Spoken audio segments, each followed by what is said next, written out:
Good morning, folks. In this video, we're going to be delving more into some function notation and starting to look at graphs of functions on our calculator. So first, we've just got a little story problem here. The number of gray hairs on Mr. Bruss's head is a function of the number of students in his Algebra 1 class. This is the same as saying the number of gray hairs on Mr. Bruss's head depends on the number of students in his Algebra 1 class. Take the function g, so this is showing that we can name the function other things than f, where s is the number of students in Mr. Bruss's Algebra 1 class, and g of s is the number of gray hairs on his head. So what does the following mean? So instead of having an f of x function, we have a g of s function, where s is the number of students. So this is our s, this is our input, so this is the number of students. So if there are 14 students in his class, then g of s, or g of 14, is going to be equal to the number of gray hairs. So a lot of times you'll see functions with different names. You'll see different input variables based on the context of the story problem. So don't be bothered by that if you see it on the ACT. It's just still function notation, not g times s or g times 14, g of s for our function. All right, folks, in this section, we're going to start exploring some functions and some of their key features. I want you to draw a cloud around this first section, because this is something we're going to be introducing in this chapter, but we are going to spend lots more time with it in Unit 4. What's interesting about these functions is that they do have some restrictions on either the domain and the range. So we're going to be looking at how we can algebraically determine domain and range from the calculator graph and from thinking about what the equation looks like. But some of that equation stuff we'll get into in the next unit as well. So folks, we're just going to go ahead and jump right into our first function. And let's go ahead and type this in on our calculator to see what it looks like. So go to your y equals, clear out any stuff that's in there. And folks, when you type this in, x divided by, what do you need in that denominator? Parentheses. So x squared minus 9 enclosed in parentheses. Super duper important. You have to have binomials trapped in parentheses, trinomials too, when they're within a fraction. So go ahead and hit enter. And graph. Ooh, and I'm glad this is showing up because there is something not quite right about what my graph is showing you. Depending on what other classes you have previously used your calculators for, you may need to kind of reorient your graph. So if you hit the zoom button and go to zoom standard, which is option 6, that will recenter you around the origin in a 10 by 10 graph. So what we're going to do is just make a happy little sketch of what this graph looks like. So I'm going to go ahead and do that down here. And what's interesting about this graph is it kind of has 3 separate pieces. So I've got this middle piece, doing something like this. And then I've got this right piece. And then this left piece. Now, as we are looking at this, is it a function? It absolutely is, because it passes the vertical line test. But as you can see, there's something kind of interesting happening in here and over here, where it looks like my function is leveling off and leveling off on those pieces.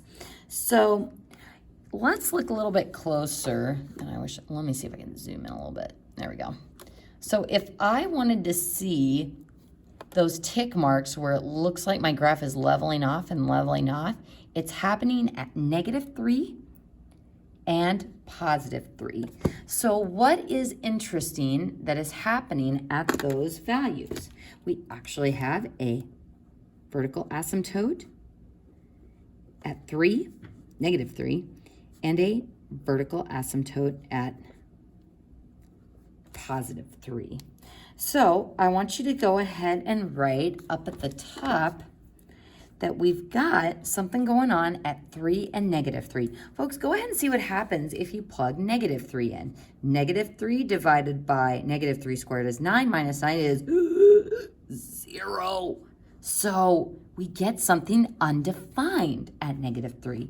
If we plug in +3, 3 squared is 9, minus 9 is 0 again. So we've got these asymptotes there, or these restrictions, because based on my function, x cannot be equal to -3, and x cannot be equal to +3. So when we go to state our domain for this function piece is going left, left, left, left, left, left, left, and my function interval starts at -infinity with a parenthesis, then a comma. Where does this first interval end? So I'm going, and I get awkwardly close to 3, -3, but we know our function isn't actually defined there. So we have a break at -3 with a parenthesis because our function doesn't actually touch that asymptote. So that's our first interval. We use our union notation. Remember, that's a U without a little tail on it. And our next interval resumes at -3. So this interval stops at -3. This one starts at -3. So then I'm covered, all those x values mapped to my function until I get to that next asymptote at +3 with a parenthesis. Since it doesn't actually get that value, my function isn't actually defined there. Then our last interval piece starts at 3 and then goes right, all the way to infinity. So 3 to infinity. And that horrible long expression is how we would express the domain for this function. So what this says essentially is my domain is all real numbers, or -infinity to +infinity, except for we've got a break at -3 and a break at +3 where we have those asymptotes where our function isn't defined. Now the range, sometimes students get confused because they think that we had 3 interval pieces for our domain. So maybe we're gonna need 3 interval pieces, excuse me, for our range. By the range, I want you to write that that is your whole graph coverage. So I don't have to look at, well, this piece goes up and then levels off there, and then this piece goes up and then does this. I look at the graph as a whole. So as a whole, this graph is going down towards -infinity. So that is the y value that starts my range, -infinity. Now, as we go up, we're covered for those y values on the y-axis. However, this piece looks like it's leveling off at 0, but this middle piece goes through 0. How do I know it actually goes through 0? I can hit the trace button, hit 0, and it shows me, x equals 0, y equals 0. There's actually a point there. So this means we're covered going up through 0, even though that segment doesn't seem to touch 0, and then we keep going up towards infinity. So this range is just -infinity to +infinity. So again, we don't think of domain and range as describing the pieces of the graph. It's describing what x-axis values map to something on our function and what y-axis values are getting mapped to on our function. So something important to keep in mind as we are working through these problems. Deep breath. Let's go ahead and look at our next function. Now, this one, just by looking at this, do you guys know what type of function this is? This is actually an exponential function because it's got a variable in the exponent. So we're going to go ahead and type this function into our graphing calculator. So y equals 2 to the x graph. And that's what it looks like. Now, my domain for this one, it looks like my graph just keeps going, all the way to the left, and then it's keep going all the way to the right. So if it goes all the way left and all the way right, our domain is -infinity to +infinity. Now, going back to what we talked about on this problem, I had restrictions on x, or values that made this function undefined. If I think about this x, is there anything that I can't plug in here? Anything that I can't plug in to get a function value? We can plug in 0, because 2 to the 0 is 1. That's one that sometimes throws students off. 2 to the 0 is 1. 2 to the negative 1 is something. 2 to the positive 1 is something. 2 to the 0.5 is something. Woo! 2 to the 0.5, not negative. 2 to the 0.5 is something. 2 to the negative 0.5 is something. So there are no restrictions for what I can plug in for that x value. We can plug in anything, which is why our domain or our x inputs is all real numbers, or negative infinity to positive infinity. Now, going back to the graph, our range, so we're looking from the bottom up. As we start from the negative y values, it looks like, oops, drawn on my calculator, it looks like our graph is starting at 0 and then covered going all the way up to infinity. Now, the problem is we don't really know if it reaches 0 or not. We can go to the table of the graph by hitting second graph. And if we keep going, left, left, left, ooh, we've got e to the negative 4th. That means I'm getting closer and closer to 0, or smaller and smaller numbers. And from what I'm looking is we keep getting smaller and smaller, but we're never actually reaching 0. So folks, it appears that we have a horizontal asymptote here where my function is never going to actually reach 0. So how do we say that with our range? We say that we start at 0, but because we never actually get to 0, we use a parenthesis. So anything slightly above 0 we're going to get, but 0 is where we start, though it is not included. And then our graph keeps going up, up, up towards infinity. Now, the nice thing is, I said that later we'll be thinking about this algebraically, and we can go ahead and look at that a little bit now. If we're saying we can't get a y value of 0, let's just see what that looks like equation-wise. F of x is y, so can f of x be equal to 0? Or is there something I can put in for x to make that true? Well, we already showed above here on our calculator that 2 to the 0 is 1. Is there anything I can put in for that exponent to give me an output of 0? The answer is no. So because that is not possible, that is why we can't get that value of 0, and why we have a parenthesis there instead of a bracket. All right, folks, moving on to the last problem. This one is a polynomial. Prefix poly meaning many terms. So yes, it does have a quadratic term, x squared, but because it's got x squared and x cubed, in a general sense, this is a polynomial. So let's go ahead and type in this equation. Sometimes students will accidentally put x squared twice, so just be aware of that on the My Math Lab homework. I strongly encourage you to start getting in the habit of using the caret button for your powers instead of the x squared button, because when we get to our whole chapter on polynomials in Unit 5, we're going to be using lots of different exponents. So x cubed, now to escape the exponent, you arrow over, and that brings you to ground level. So minus x squared, and notice that I used the big minus sign there. Sometimes students will accidentally use the little negative. If you put a little negative there, your calculator will interpret this as x to the third times negative x squared. So it's really important that you put those minus signs in the proper places. So minus x squared minus 65x plus 235. Oop, only had 35 there. 235, there we go. Boom. And, oh, we've got this line. And our spinning wheel is done. So, oh, great. So that's a great look at what this graph looks like. Folks, if you're like, why are we only seeing that little segment of the graph? Take a look at that y-intercept. If I plugged in 0, 0, minus 0, minus 0, plus 235, my y-intercept is 0, 235, which is way up there somewhere. So we have a couple of options. We could adjust our window, or we can say, you know what, calculator?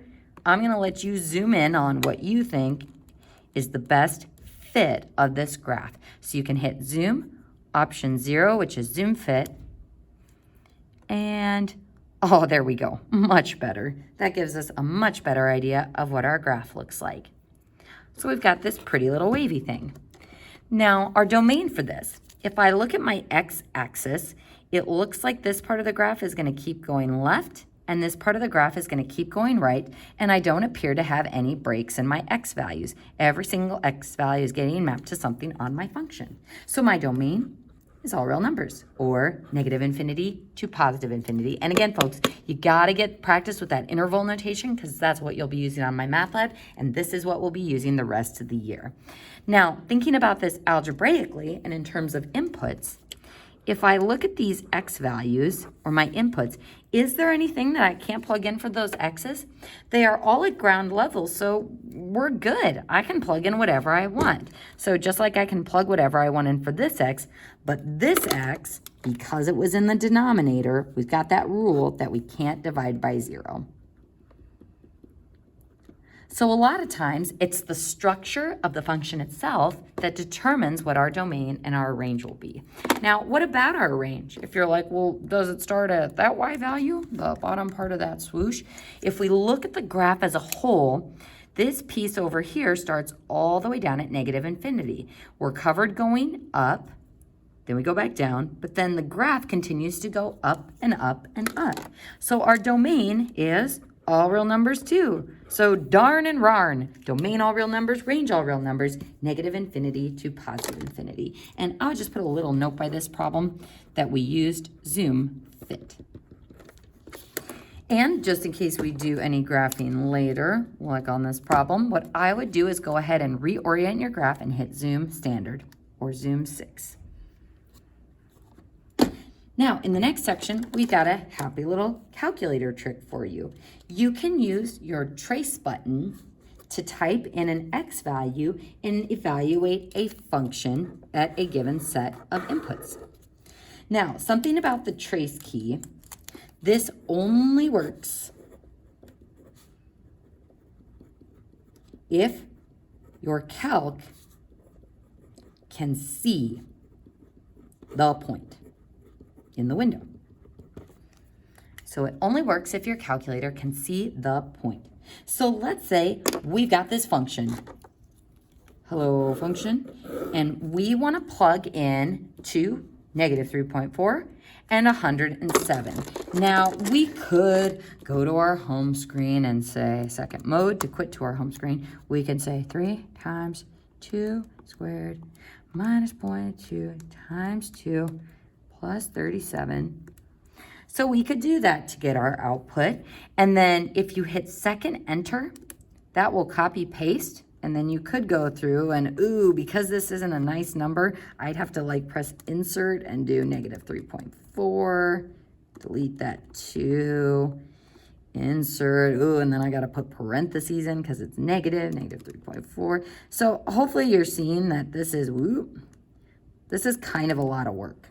Yes, we can do it. We can just type in the whole expression again. But since we're plugging in multiple inputs into the same equation, the easiest way is to use your calculator.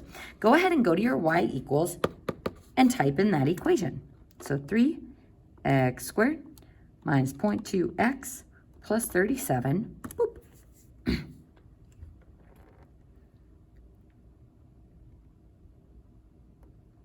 And we cannot see our graph, so let's go ahead and do zoom fit again. And again, that y-intercept is 37, so that's probably a lot why we weren't able to see it in our normal window. Sweet, it's a quadratic, as it should be, because it's got our x squared and our x and our constant. So now, if I want to find these inputs, we can use, sorry about that glare, it's kind of bad on the calculator. We'll move the calculator over here.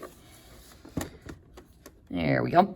So if we want to find f of 2, what we can do is hit the trace key, type in that x value of 2, and that engages this x equals. And if I press enter, it gives me the corresponding y value that goes with it. So just like what we found using the home screen. So f of 2 gives me 48.6. Now we can do the same thing with negative 3.4. And it's important to note here that if you went to the table, Your table is going to show you all those nice integer inputs, so I could scroll all the way up to 107, but negative 3.4 wouldn't show up in my table unless I messed with my table settings here. So we'll do that a few chapters from now, but for right now, the trace key is actually the easiest way. So again, folks, I'm always looking to show you the easiest way of doing these problems. So we hit trace, which engages our x equals y equals. We just start typing negative 3.4. And that gives me 72.36. Now let's see what happens when we try to type in 107. It says invalid. Now, invalid, can I plug 107 into this equation for x? Yeah, my domain for a quadratic is all real numbers, so this shouldn't be a restriction at all. So the reason why your calculator is giving you an error is it's like, well, I can't see that point, so I'm not going to calculate it. So your calculator just needs to be told, hey, this graph continues. So what we are going to do is manually adjust the window. So your calculator, when you did zoom fit, it gave us the whole shape of the quadratic. But now we are going to manually adjust our viewing window so that we can definitely get that x value. So because 107 is an x value, what we are going to do is adjust our window and set our x max to be a bit over 107 to make sure that it is included. I'm just going to go ahead and set it to be 110. So clicking my window button, boop. Currently, our x min is set at negative 10, so that's as far left as my window shows, and my x max is set at positive 10. So I'm going to pump this up to be 110. And now when I hit graph, woo, it's still a parabola, but now it's showing a different view of it that includes all those itty bitty little tick marks that go all the way up to 110. So now if I hit trace and hit 110, that tells me my y value is huge. It tells me, not 110, 107, my bad. 107, there we go. Because that's what we're plugging in for our input. And we get 34,362.6. So if you're going to be plugging in multiple inputs into the same function, it's easiest to put it in the calculator and then use your trace button to plug in those inputs. So folks, that concludes our little intro lesson on functions and function notation. And again, we'll be doing lots more practice with domain and range and exploring these different types of functions. And on the next pages, we'll be looking at the 12 basic functions.